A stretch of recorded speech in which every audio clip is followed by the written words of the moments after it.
students, how are you? I am again welcome you to the new topic, that is effect of rotor resistance R2 on torque speed curve. Now शुरू करने से पहले मैं एक बार आपको clear कर देता हूं, ये जो टॉपिक है रेजिस्टेंस का जो इफेक्ट है टॉर्क स्पीड कर्व पे, वो सिर्फ और सिर्फ slip ring rotor type induction motor में होता है। दो तरह की होती है, सबको पता है मोटर, स्क्वायरल केज और स्लिप रिंग। स्लिप रिंग का दूसरा नाम है फेज बाउंड। तो स्क्वायरल केज में क्यों नहीं इसका इफेक्ट होता? क्योंकि उसमें रेजिस्टेंस कांस्टेंट रहता है। We cannot add any resistance to the squirrel cage type, but in slip ring we can add extra resistance. Therefore we are discussing this topic, that is the effect of rotor resistance R2 on torque speed curve of three-phase induction motor. Now as we know that the formula for the torque is K S E2 square R2 upon R2 square plus S X2 square. Now K is a constant, S is a slip, E2 square is a EMF, R2 is a resistance of the rotor, okay, X2 is a inductive reactance. Now अगर हम चाहते हैं कि torque की speed maximum आए, maximum torque calculate करना चाहते हैं, तो +2 में हम डिफरेंशिएशन के अंदर एक टॉपिक था to find maxima and minima. तो हमें पता है कि विद रिस्पेक्ट टू हमारा वेरिएबल क्या है, रेजिस्टेंस, क्योंकि रोटर रेजिस्टेंस R2 को वेरी करना है हमने, ओके। तो हम क्या करेंगे, न्यूमरेटर में से रेजिस्टेंस हटा देंगे। कैसे? डिवाइड करेंगे हम न्यूमरेटर और डिनोमिनेटर को R2 से। जब हमने इसको R2 से डिवाइड किया, इसमें R2 खत्म हो गया न्यूमरेटर में से। जब इसको R2 स्क्वायर को R2 से डिवाइड किया तो R2 बचा। यहाँ पे नीचे डिनोमिनेटर में क्या आ जाएगा, R2। अब मुझे पता है अगर मैं मैक्सिमम टॉर्क की कंडीशन निकालना चाहता हूं तो कैसे आएगी। हमें पता है टॉर्क क्या है, न्यूमरेटर और डिनोमिनेटर, जिसमें न्यूमरेटर कांस्टेंट है, ये पूरा हमारा क्या है, कांस्टेंट, क्योंकि इसमें रेजिस्टेंस नहीं है, और ये हमारा वेरी कर रहा है with respect to resistance denominator. तो हमने डिनोमिनेटर को अगर मिनिमम कर देंगे तो टॉर्क हमारी क्या आ जाएगी, मैक्सिमम। तो मैंने डिनोमिनेटर को लिख लिया यहां से और उसको डिफरेंशिएट कर दिया with respect to R2, with respect to R2। तो जब हम उसको डिफरेंशिएट कर रहे हैं तो R2 का डिफरेंशिएशन क्या होता है, 1, और 1 अपॉन R2 का डिफरेंशिएशन क्या होता है, -1 अपॉन R2 स्क्वायर। तो मैक्सिमम या मिनिमम कंडीशन निकालने के लिए मैं इसको जो डिफरेंशिएशन किया है इसको 0 रखेंगे। जब मैंने न्यूमरेटर इसको 0 रखा, इज इक्वल टू यहाँ पे 0 करा, तो यहां से क्या आ जाएगा कंडीशन, जब हम इसको सॉल्व करेंगे, R2 square is equal to X2 square X2। तो यहां से जब हम दोनों तरफ स्क्वायर रूट ले लेंगे तो R2 क्या आ जाएगा, S X2। तो ये कंडीशन आ गई हमारे पास। तो इसको यहां से यहां प्रोसीड फर्दर करके मैं यहां लिख रहा हूं। तो मैंने ये जो कंडीशन है R2 की वो टॉर्क में पुट कर दी यहाँ पे। अगर आप ध्यान से देखें, जहां भी मेरा R2 था उसकी जगह मैंने क्या पुट कर दिया, X2S। तो यहां भी मैं R2 की जगह क्या पुट कर दूंगा, X2S। तो इसको जब मैंने सॉल्व किया, कैंसिल करने के बाद मेरे पास ये बचा। This is the condition for maximum torque, this is the condition for maximum torque. तो ये किस पर आई है, सबको पता है हमें, X2S is equal to R2, यहां से डायरेक्ट लिखी हमने।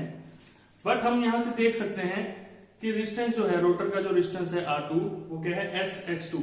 तो यहां से स्लिप कितनी आ जाएगी, R2 अपॉन X2। तो this is the condition for maximum torque.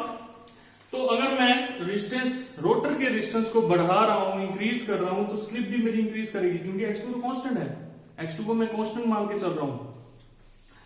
और अगर मैं स्लिप को 1 कर दूं या रेजिस्टेंस को X2 के इक्वल कर दूं तो मेरा स्लिप 1 हो जाता है। 1 स्लिप का मतलब क्या है, स्टार्टिंग कंडीशन। स्टार्टिंग में जब मैं टॉर्क स्पीड कर्व प्लॉट करता हूं तो स्लिप मेरी 1 होती है। स्लिप 1 का मतलब क्या है कि मेरा रोटर स्टेशनरी है, रोटर मेरा स्टेशनरी है। स्टार्टिंग में रोटर स्टेशनरी है तो स्लिप 1 है, तो इसको कहते हैं स्टार्टिंग कंडीशन।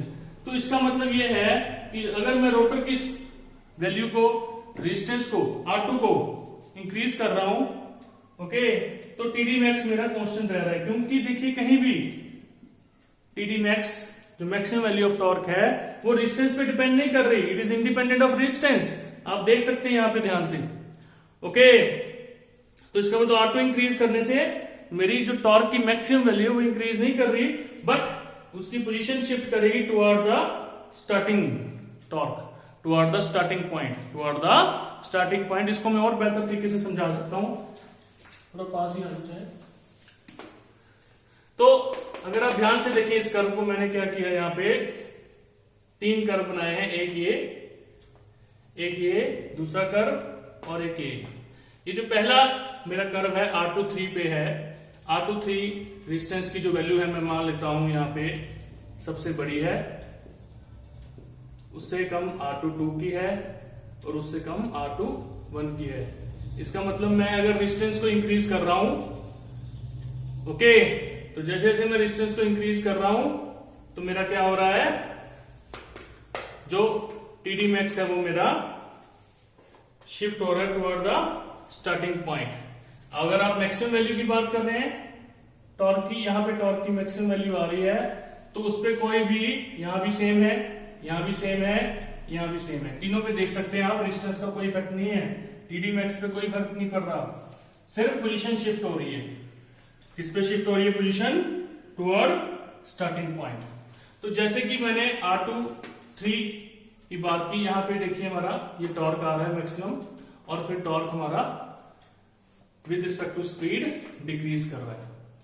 फिर TD मैक्स, अगर मैं R2 2 की बात करूं तो ये ग्राफ बन रहा है, यहां पर भी मैक्सिमम वैल्यू ऑफ टॉर्क जो है वो वेरी नहीं कर रही डिस्टेंस के साथ, यहां पे भी नहीं कर रही, बस ये देखिए यहां पे पोजीशन, फिर यहां पे, फिर यहां पे, बस पोजीशन क्लोज हो रही है रेजिस्टेंस बढ़ाने से। स्टार्टिंग पोजीशन क्या क्लोज हो रही है? Starting position. स्टार्टिंग पोजीशन मैं आपको पहले ही बता चुका हूं, मतलब यहां पे स्लिप की वैल्यू क्या है?